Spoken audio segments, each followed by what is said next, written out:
la vicepresidenta primera del Gobierno, la ministra de Hacienda, que más recursos ha volcado en la historia de la democracia para blindar lo que es de todos, el estado del bienestar, la sanidad y la educación pública, el ingreso mínimo vital, las pensiones públicas y un sistema nacional de dependencia público.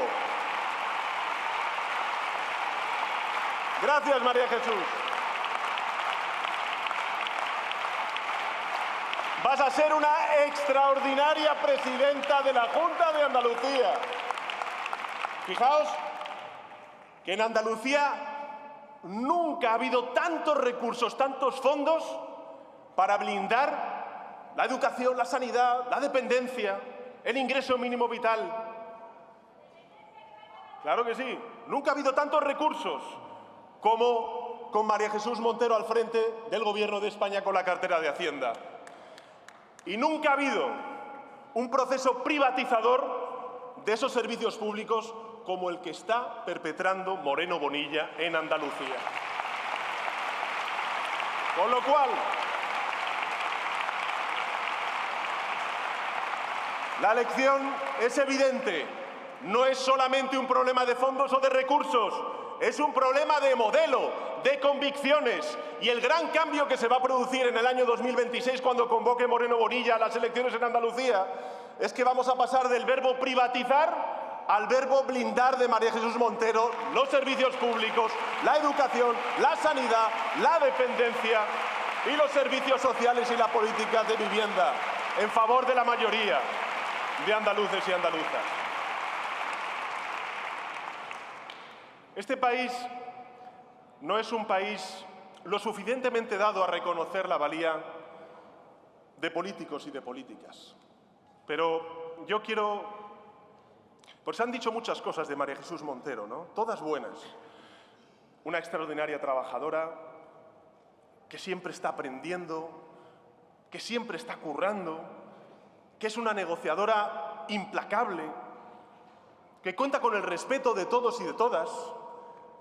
Pero yo resaltaría, porque hay muy pocas veces que se dan tantas virtudes en una persona, en una política para el servicio público, yo destacaría las siguientes. La primera, lo ha dicho ella desde esta tribuna hace unos segundos, es una mujer con convicciones, es una mujer de izquierdas. La segunda es que es una mujer que tiene una visión, y yo os lo digo porque he sido testigo de ello. Cuando se propone algo María Jesús Montero, lo logra. Así que, lo siento, Moreno Bonilla, pero la próxima presidenta de la Junta de Andalucía va a ser María Jesús Montero.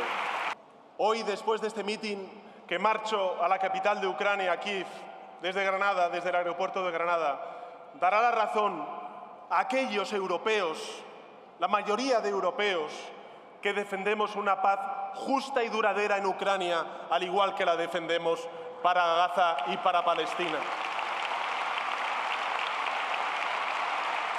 Y ahora que hay dirigentes que están cambiando el guión de una manera copernicana, pudiéramos decir, del orden global, hay que recordar 3 años después del inicio de la invasión, porque no ha sido un conflicto lo que estamos viviendo en Ucrania, sino una invasión, algunos elementos importantes. Primero, no estamos ante un conflicto. Aquí, en Ucrania, lo que hay es un agresor y un agredido. El agresor es Putin y el agredido es el pueblo de Ucrania. En segundo lugar, Ucrania nunca ha representado una amenaza para la Rusia de Putin. Nunca ha supuesto un riesgo ni una amenaza. Lo que quería Putin era bien claro, frente a un pueblo que quería liberarse de las cadenas de esa influencia rusa, antes la Unión Soviética. Lo que quería Putin es tener en Ucrania lo mismo que tiene en Bielorrusia, es decir, un gobierno títere. Cuesta creer que haya dirigentes que hablen de que Zelensky es un dictador, cuando Zelensky fue elegido con los votos de la gente. Y si hay alguien que ha defendido la democracia en Rusia, no ha sido Putin, ha sido Navalny, que pagó caro con su vida la defensa de la democracia en Rusia.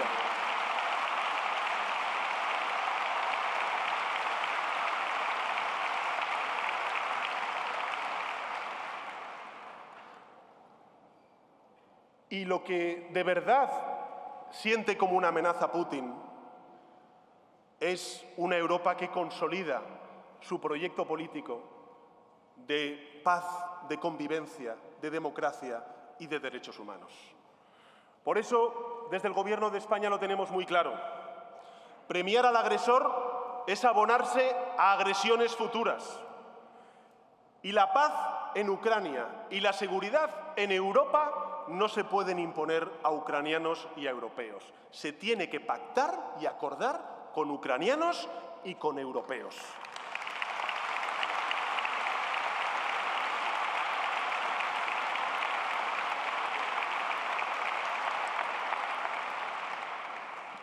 Hace poco leía una intervención de uno de los dirigentes de esta internacional ultraderechista diciendo que el principal problema, la principal amenaza que tienen los europeos está dentro de ella, ¿no?, de Europa. Bueno, yo tengo mis matices. Creo que hay una amenaza cierta, real, que es precisamente ese neoimperialismo de Putin que va anexionándose unilateralmente territorios en el este y en el oriente de Europa. Y creo que la verdadera amenaza existencial para la Unión Europea es esta internacional ultraderechista que va copando espacios no solamente en Europa, sino también a escala internacional. De esos tecnooligarcas que manipulan los algoritmos para expandir su odio, de esos ultrarricos que quieren privatizar hasta la moneda para lucrarse 4 y estafar a la mayoría. Esos están fuera, pero tienen sus sucursales dentro de Europa. Y yo quiero decirle a la derecha que es el momento de estar con Europa, no contra Europa, y por tanto tienen que romper todos los vínculos con la internacional ultraderechista y con el partido de Abascal en España.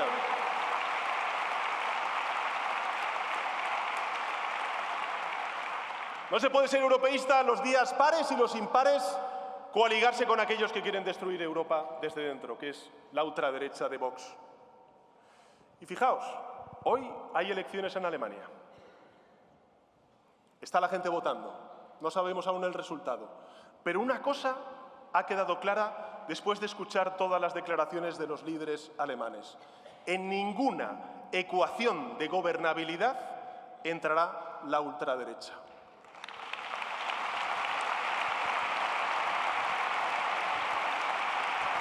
Y esa es la gran diferencia entre Alemania y España, que allí hay una derecha moderada y aquí hay una derecha tutelada por la ultraderecha. Sí. Y todo empezó aquí. ¿Pero qué de primeras listas, segundas listas, terceras listas? Si cada vez que han sumado han expulsado al Partido Socialista de los gobiernos, en la Junta de Andalucía, en muchos ayuntamientos y en otros gobiernos autonómicos. Por eso, la diferencia es que allí y en otras partes de Europa hay una derecha moderada y aquí tenemos una derecha tutelada. Está aquí Luis, el ministro de Agricultura, Pesca y Alimentación, hace 2 semanas, porque lo que dice Abascal va a misa, en el Congreso de los Diputados, al menos para la derecha. Hace 2 semanas Abascal me dijo, si nos ponen aranceles, es por su culpa, señor Sánchez, porque usted cae mal a Trump. Así de sofisticado es Abascal. Bueno, claro, al día siguiente sale Feijóo y dice, nos van a poner aranceles por culpa de Sánchez. A los 3 días amenaza Trump con poner aranceles a toda Europa, no solamente a España, por el IVA, que también se paga en Hungría, donde gobiernan los amigos de Abascal. Nosotros sí sabemos con quién vamos a estar si se cumple y materializa esa amenaza.